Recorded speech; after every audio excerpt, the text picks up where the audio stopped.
여러분 반갑습니다. 욥기 말씀 묵상 시간입니다. 먼저는 좋은 소식 하나 전해드리고 또 아쉬운 소식도 하나 좀 전해드리겠습니다. 제가 드디어 논문 심사에 통과되었습니다. 함께 축하해 주시고 또 기뻐해 주십시오. 2016년 석사과정에 입학하고 또 2019년 박사과정에 입학했습니다. 제가 에스라 성경대학원에서 만 8년간 공부한 끝에 이제 열매로서 박사 논문을 제출하고 저번 주 금요일 날 11월 17일 날 논문 심사를 한 2시간 반 정도 받았는데 최종 합격 통보를 받았습니다. 다만 이제 언제든 모든 논문은 그렇습니다. 이제 심사 통과가 되더라도 수정을 해서 제출을 합니다. 그래서 심사하신 우리 교수님들이 좋은 코멘트들을 많이 해주셨습니다. 그것을 반영해서 다시 또 수정할 필요가 있습니다. 저에게 이제 수정 기간은 제가 이번 그 12월 말까지 그렇게 생각을 합니다.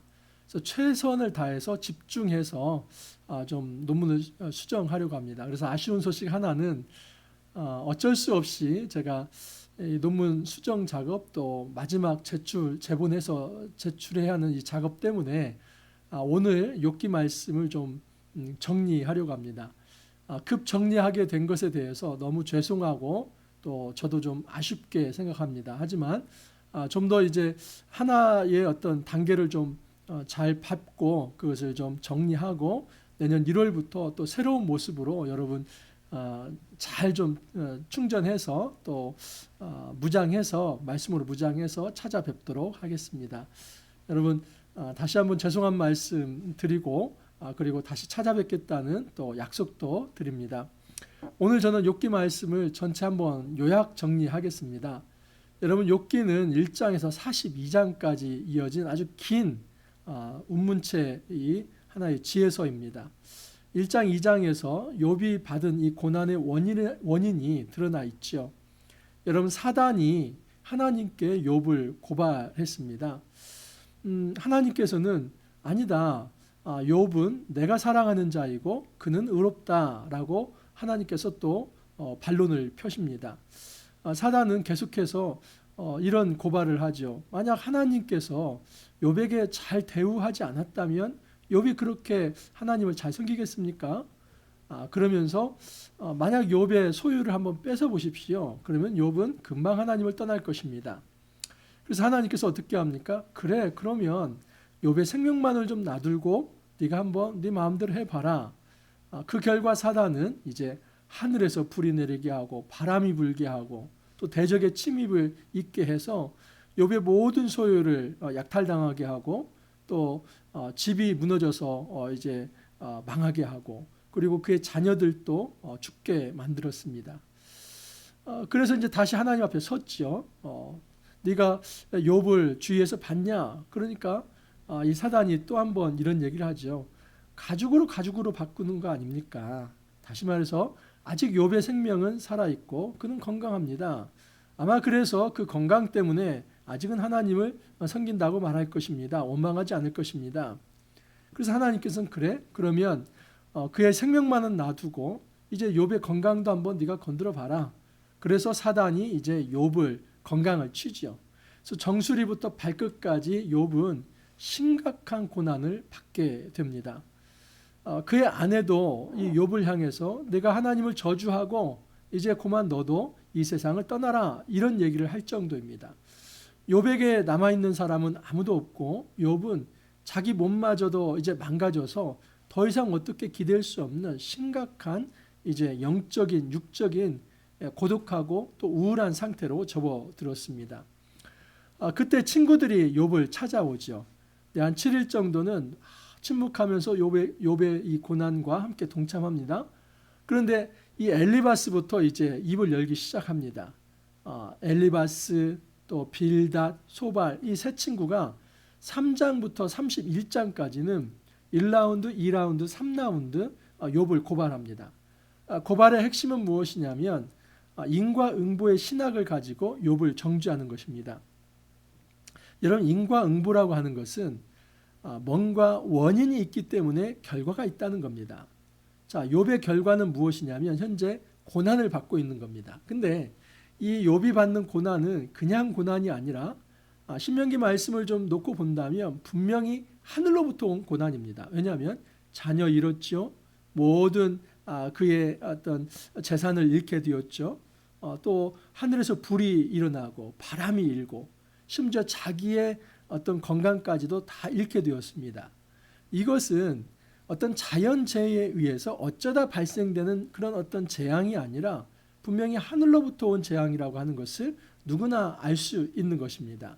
그래서 그의 친구들은 그냥 정죄를 해버립니다. 봐라, 이렇게 하늘로부터 온 징계는 네가 예전에 너도 알지 못했을지 모르지만 죄를 지었다는 증거다. 그래서 역추산을 하는 겁니다. 욥이 현재 이런 고난을 받았기 때문에 과거에 너는 이런 죄를 지었을 것이다. 그렇게 유추를 하는 것이죠. 그러면서 그것을 하나의 어떤 기정사실화하면서 그렇기 때문에 너는 회개해야 한다. 이것이 새 친구들의 논리였습니다. 이런 인과응보식으로 융단폭격을 하죠. 여기에 대해서 욥은 새 친구들에게 아니다. 나는 하나님을 떠나지 않고 지금도 여전히 내가 하나님을 미워하지 않는다. 분명 이것이 하늘로부터 온 징계, 아마도 하나님이 나를 치신 것 같지만은 왜 나를 치셨는지 그 부분이 이해가 되지 않는다. 내가 이해가 되지 않을 뿐인데 이해되지 않는다고 해서 나를 죄인 취급하는 것은 잘못된 거 아니냐. 욥은 그런 논리를 펴니다.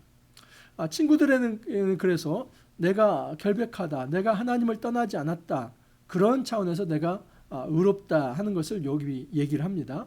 그러면서 하나님께도 이제 욥이 많이 따져 묻습니다. 하나님과 나 사이에 좀 누군가가 이 우리 사이에 좀 재판장이 좀 있었으면 좋겠습니다. 그런 얘기까지 합니다. 여러분, 하나님이 최고 재판장이지 않습니까? 그런데 그 최고 재판장과 이 인간이 욥 사이에 또 다른 자연이나 또 다른 인간이 재판장 될 수 있습니까? 없는 것이죠. 욥이 모를 리 없습니다. 이렇게 하는 것은 욥이 그만큼 억울하고 또 그만큼 이해가 되지 않는다는 겁니다. 내가 이렇게 하늘로부터 징계를 받는데 나는 지금도 하나님을 사랑하고 있고 나는 지금도 하나님을 버리지 않았는데 왜 이런 고난이 나에게 와야만 하는가?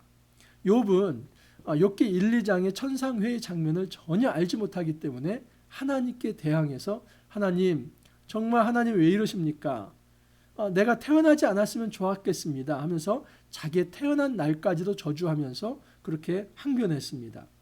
자, 이 장면이 지나가고 32장부터 37장까지는 엘리후라고 하는 사람이 또 나옵니다. 그래서 이 엘리후는 욥도 정죄하지만 그의 친구들도 너희들 역시도 문제가 많다 하면서 이 욥의 새 친구들이 그들의 논리가 빈약하며 그리고 욥에 대해서 제대로 얘기하지 못하고 욥 역시도 욥에게 이런 얘기를 하죠. 네가 불의하다.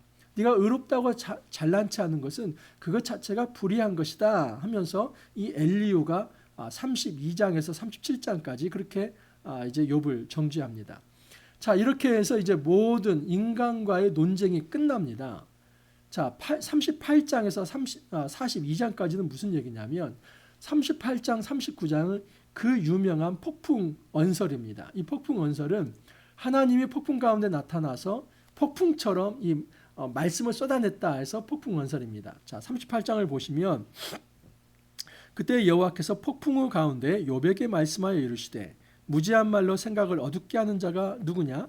너는 대장부처럼 허리를 묶고 내가 내게 묻는 것을 대답할지니라. 이 폭풍우 가운데 하나님이 나타나서 이 욥에게 너는 대장부처럼 허리에 띠를 띠고 한번 내가 묻는 것을 대답해봐라. 하나님이 이제 묻기 시작합니다. 내가 땅의 기초를 놓을 때 내가 어디 있었느냐? 내가 깨달아 알았거든 말할지니라. 내가 땅의 기초, 이 땅을 창조할 때 너는 그때 존재하기라도 했었니? 8절도 마찬가지입니다. 바다가 그 모태에서 터져 나올 때에 문으로 그것을 가둔 자가 누구냐? 바다가 모태에서 퍼져 나올 때, 이것은 하나의 어떤 창조를 그리는 겁니다. 하나님이 땅을 만드시고 바다를 만드실 때에 너는 그 자리에 있었는가?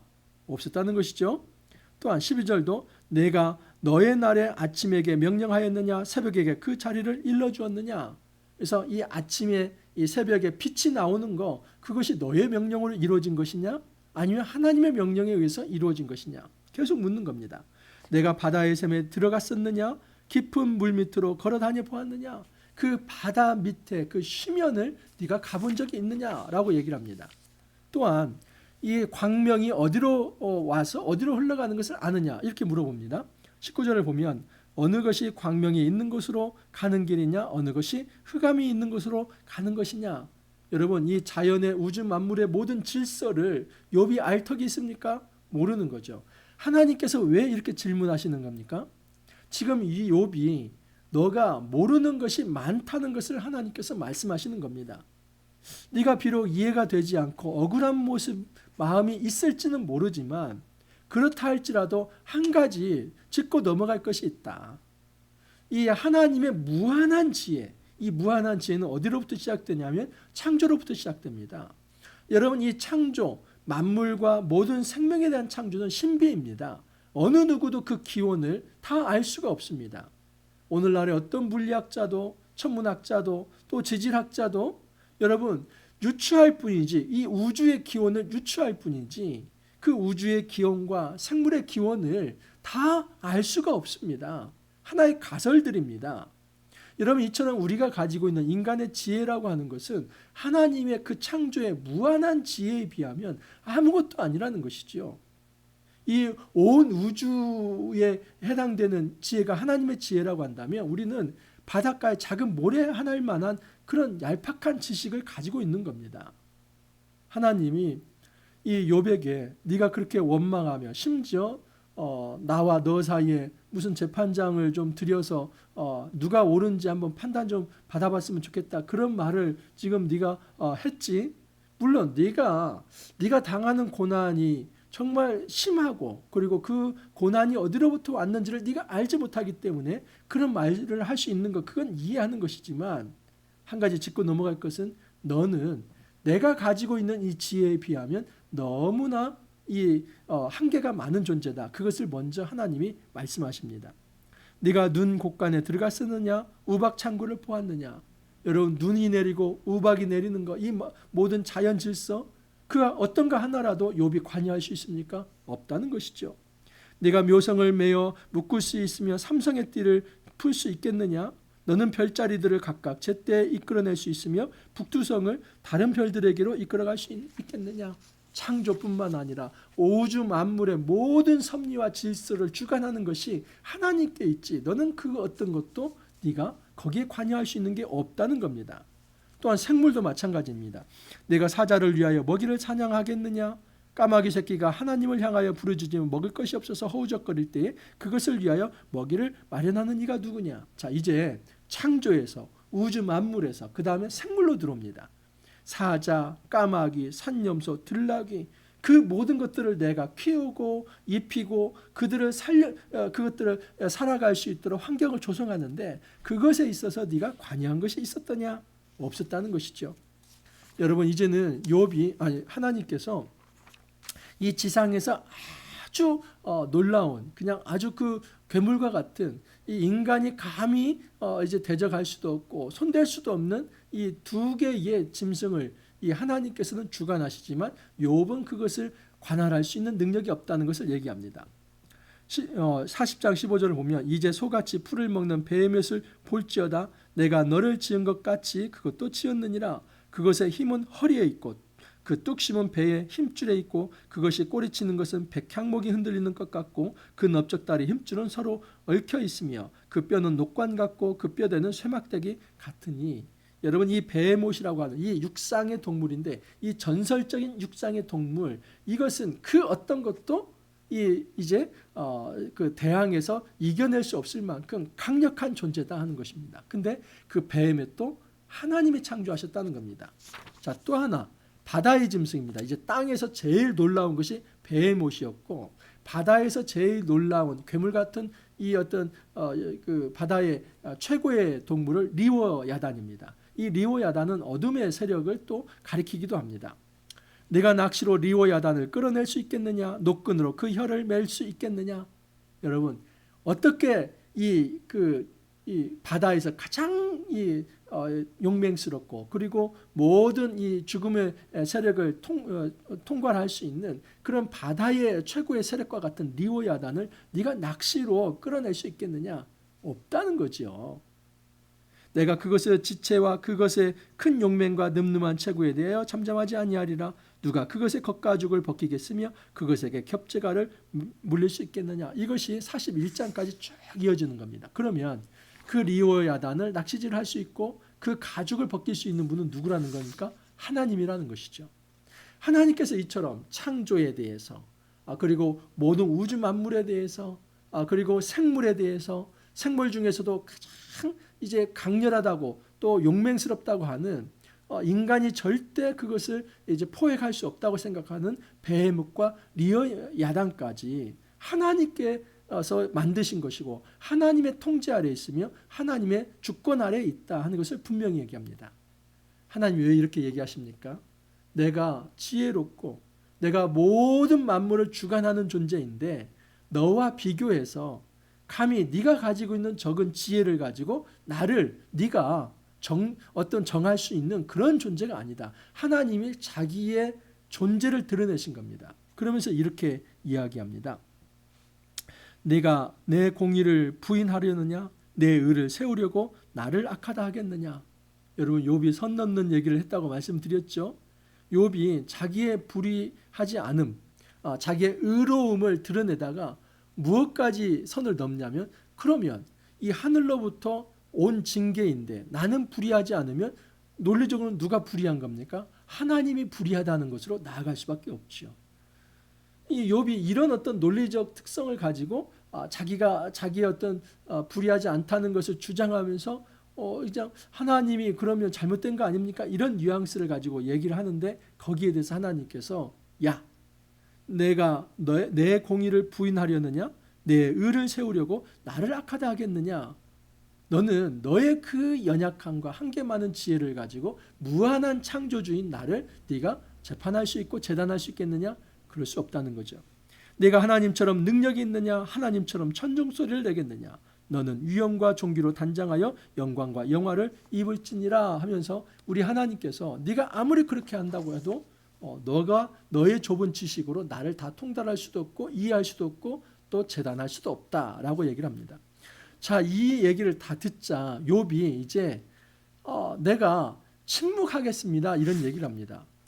보시면 욥이 뭐라고 말하냐면 욥이 여호와께 대답하여 이르되 보소서 나는 비쳐나오니 무엇이라 주께 대답하리이까? 손으로 내 입을 가릴 뿐이로소이다. 내가 한 번 말하였사온즉 다시는 더 대답하지 아니하겠나이다. 욥은 우리 하나님을 만나고 정말 할 말을 잃어버린 겁니다. 이전에 그렇게 새 친구들에게 또 엘리후에게 욥은 항변하면서 그렇게 이제 자기의 의로움을 드러내고 또 심지어 하나님 앞에서까지 하나님 제가 이런 사람이지 않았습니까? 그런 얘기를 했지만 여러분 욥은 하나님을 직접 만나자 하나님 할 말이 없습니다. 이것이 인간입니다. 인간이 잘났습니다. 잘난 체를 합니다. 그리고 이해되지 않는 것에 대해서 불평도하며 쏟아냅니다. 하나님 이거 웬일입니까? 어떻게 된 겁니까? 그런다 진짜 하나님을 만난다면 인간은 그 하나님 앞에서 한마디도 할 수 없습니다. 이것은 우리의 인간의 이 무력함입니다. 한계입니다. 사실 이것 자체가 신앙입니다. 하나님 앞에서 우리 입을 닫는 거. 하나님을 제대로 만났을 때 그 하나님 앞에 더 이상 주님 제가 할 말이 없습니다. 그 하나님의 주권 앞에 무릎 꿇는 것 외에는 아무것도 할 수 없는 것. 이거 신앙입니다. 자, 욥이 이제 이런 얘기를 합니다. 욥이 여호와께 대답하여 이르되 주께서는 못하실 일이 없사오며 무슨 계획이든지 못 이루실 것이 없는 줄 아오니. 욥이 이제 인정을 하는 거죠. 우리 하나님께서 못하실 일 없고 못 이루실 일도 없습니다. 무지한 말로 이치를 가리는 자가 누구니까? 바로 욥 자신이었죠. 그 무지한 말로 뭔가를 자랑하고 또 정말 이것이 맞다고 그렇게 주장했는데 욥이 정말 한탄을 하는 겁니다. 내가 뭘 알고 이렇게 하나님 앞에서 안다고 얘기를 했는가? 나는 깨닫지도 못한 말을 말하였고 스스로 알 수도 없고 헤아리기도 어려운 말을 말하였나이다. 욥이 이런 얘기를 합니다. 주님, 저는 제가 알지도 못하는 얘기 그렇게 말을 했습니다. 욥은 그런 얘기를 하는 겁니다. 내가 정말 고난이 심해서 그 고난이 어디로부터 왔는지 이해되지 않아서 그렇게 쏟아낸 말이지만 사실은 그 쏟아낸 말들 따져놓고 하나님을 만나고 보니 알지도 못하는 거 그렇게 쏟아낸 것입니다. 그런 얘기를 합니다. 그러면서 이렇게 얘기합니다. 자, 42장 5절 6절은 매우 중요한 구절입니다. 내가 주께 대하여 귀로 듣기만 하였사오나 이제는 눈으로 주를 배웁나이다. 이제까지는 내가 귀로 주님을 들었다는 겁니다.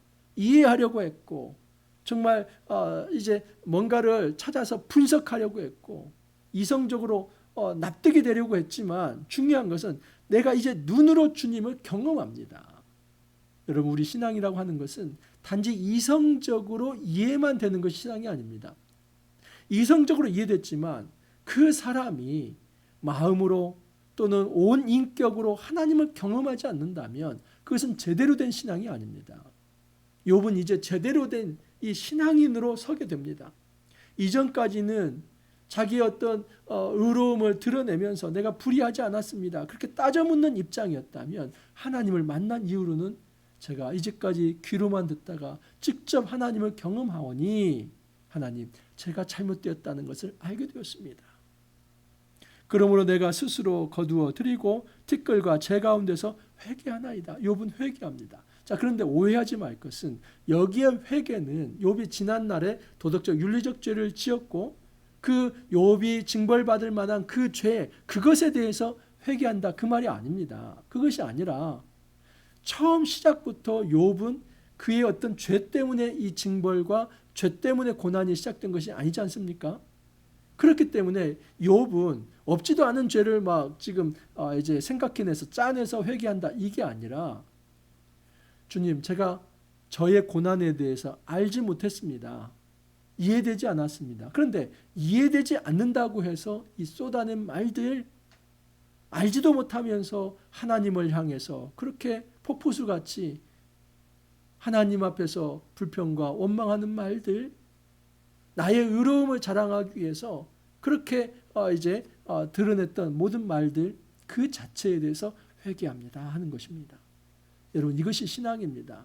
결코 신앙은 완벽한 자세로 흠 하나도 없이 그렇게 나아가는 그런 로봇 같은 존재가 신앙 좋은 것이 아니라 하나님을 이제는 경험하고 이제는 귀로만 듣다가 지식적으로 이해만 하려고 하다가 이제는 하나님을 만나고 경험했다면 그 하나님 앞에 무릎을 꿇고 회개할 수 있는 것이 신앙입니다. 그래서 하나님은 그 회개를 받으시고 어떻게 하십니까? 먼저 욥의 친구들을 정죄합니다. 여호와께서 대만 사람 엘리바스에게 이르시되 내가 너와 내 두 친구에게 노하노니 이는 너희가 나를 가리켜 말한 것이 내 종 욥의 말같이 옳지 못함이니이다. 우리 하나님께서 이 엘리바스와 그 친구들을 향해서 너희들이 잘못됐다는 겁니다. 여러분, 이 욥의 친구들이 잘못됐다는 건 뭡니까? 지금 욥의 친구들이 이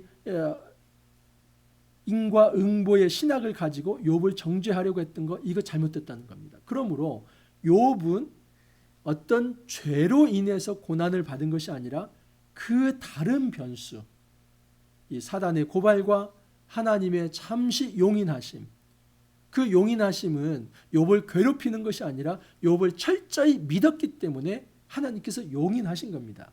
하나님이 믿어주는 순간은 인간이 견뎌야만 하는 순간입니다. 이것이 바로 고난의 핵심입니다. 욥의 고난의 핵심은 하나님께서 잠시 이 사단의 고발에 대해서, 사단의 시험에 대해서, 유혹에 대해서 그냥 잠시 하나님께서 그것을 용인합니다. 이것은 하나님 백성을 하나님께 포기하는 것도 아니고 도와주시지 않는 것도 아닙니다. 하지만 이 인간이 이 사단의 이 무서운 유혹과 시련, 시험 앞에서 정말 하나님을 의지하면서 이겨내야 할 그 인내의 시간이 필요합니다. 근데 그 인내의 시간은 하나님이 그의 백성을 믿어주는 시간입니다. 하나님이 그의 백성을 신뢰하는 순간입니다. 하나님이 그의 백성을 신뢰하기 때문에 역설적으로 그의 백성들에게 고난이 왔던 것이고 그 고난은 반드시 하나님을 의지하면서 견뎌내야만 하는 견딤의 시간입니다. 욥은 그것을 견뎌낸 것입니다. 그리고 하나님 앞에서 이해되지 않는 것에 대해서 탄식의 토로의 기도를 했던 것입니다. 이것은 불신앙이 아니라 이제 하나님이 나타나셔서 그의 모습을 보여줄 때 모든 것이 다 이해되게 하는 기초와 같은 것입니다.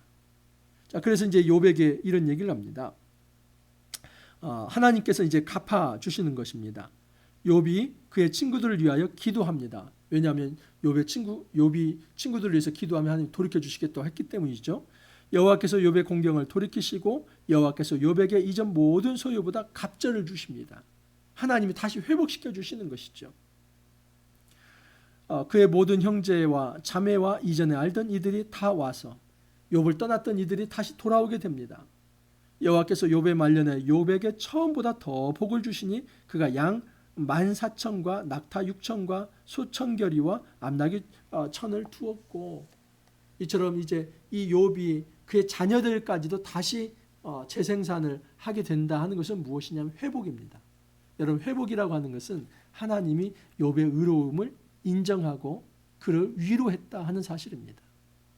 우리가 욥기를 묵상하면서 이 고난의 깊이에 대해서 정말 이 고난이 무엇인가에 대해서 다시 한번 생각해 볼 수 있기를 바랍니다. 우리가 하나님 앞에 죄를 지어서 받는 고생도 있습니다. 그러나 고생과 고난은 좀 다릅니다.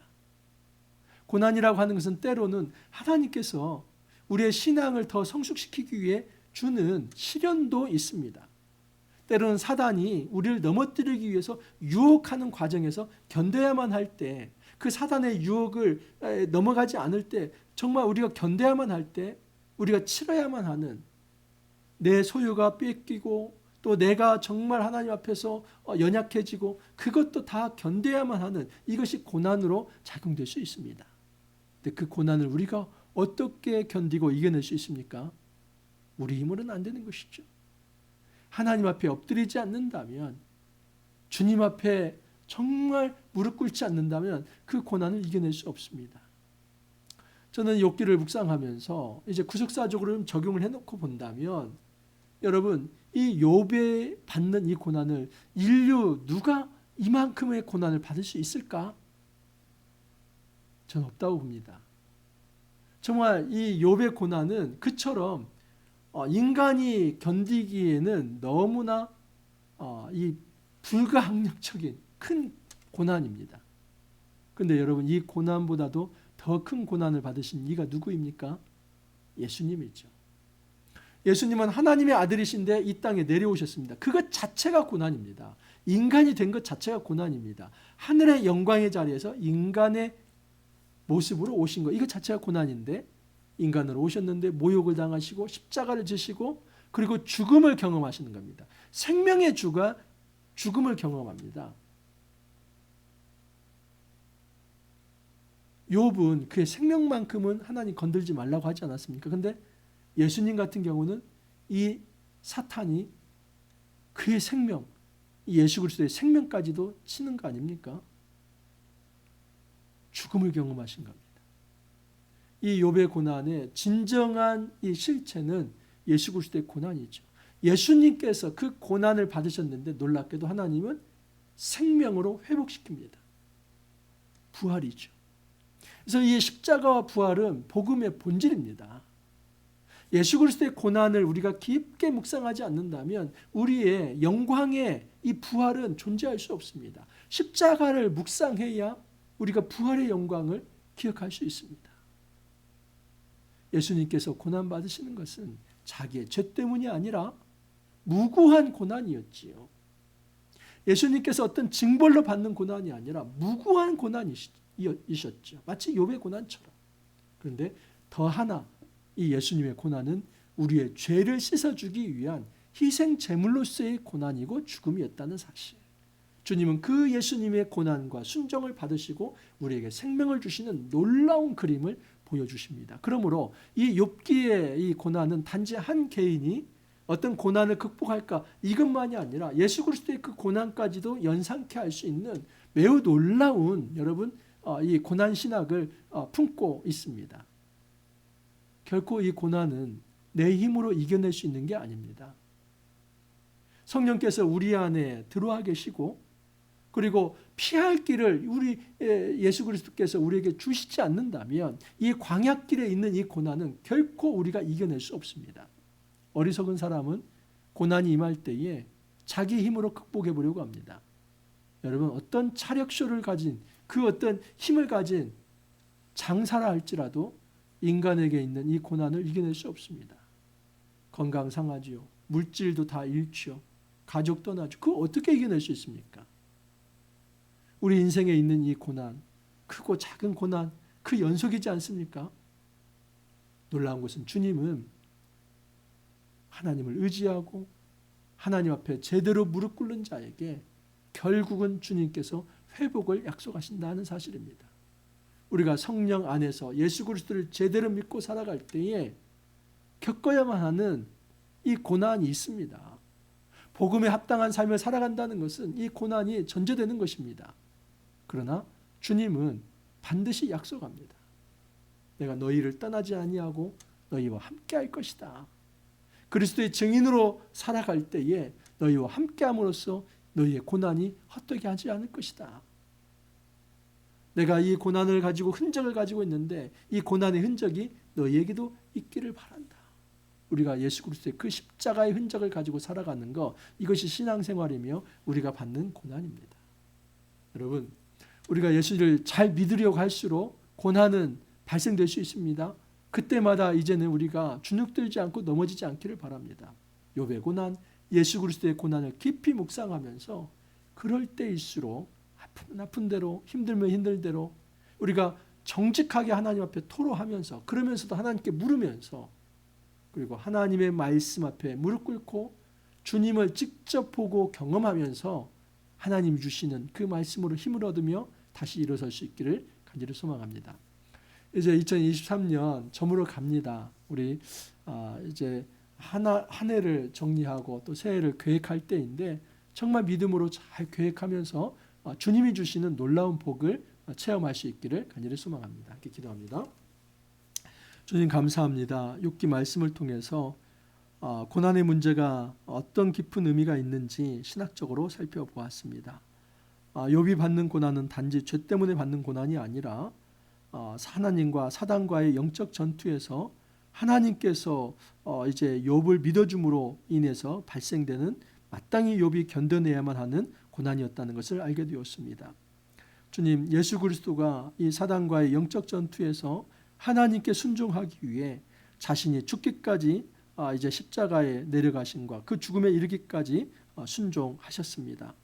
주님, 이 예수 그리스도를 우리가 마음에 품고 우리가 어떤 고난이 있다 할지라도 먼저 순종의 본을 보이시며 고난 속에서 이겨내신 그 예수 그리스도를 믿으며 우리 역시도 이 땅에서 사단에게 굴하지 아니하고 오히려 말씀으로 승리하며 살아갈 수 있기를 간절히 소망합니다.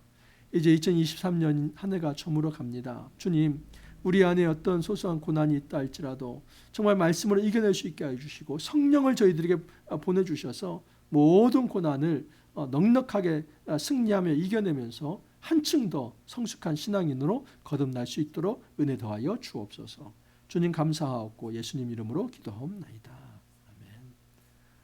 여러분, 오늘 금 마무리하게 되어서 너무 죄송합니다. 하지만 욥기의 아주 중요한 핵심 신학은 오늘 많은 얘기를 했습니다. 이런 어떤 틀을 가지고 이제 매일매일 12월 한 20일까지 되나요? 12월 20일까지죠. 20일까지 욥기 말씀 계속 정주행할 수 있기를 바랍니다. 저는 여기서 인사드리고 그리고 기도해 주십시오. 이제 마지막 수정을 잘해서 제출하고 또 내년도에 1월부터 여러분 다시 찾아뵙도록 하겠습니다. 여러분 화이팅 하시고 또 다시 돌아오도록 하겠습니다. 감사합니다.